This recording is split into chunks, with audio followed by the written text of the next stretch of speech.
Okay, so I changed the rad on the 2003 S-10, and here's a couple of pointers if you got to get into it. So this was a 4x4 automatic, so it had the fittings here. Now the thing was, it came with fittings, but they leaked. So you need Dorman part number 800-605. And the rad, it's a pretty good rad, but anyway, one of them, you really had to tighten them before it would stop leaking.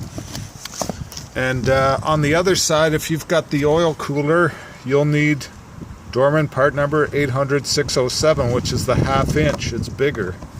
And the rad kit won't come with them. But anyway, the reason I had to change was the plastic was leaking and no amount of fixing would help it. So we had to change it. Anything else to think about? Well, yeah, you've got a tranny cooler line. Sorry, I called it something else before. Transmission cooler line. So you need a drain pan for that. You need a drain pan for your coolant.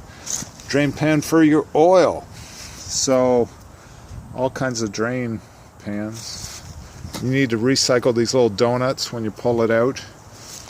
But otherwise, it's not too bad a deal. There are other videos on YouTube to help you with the rest of it. But that's what I found was these guys, you really had to tighten them to get them to stop leaking.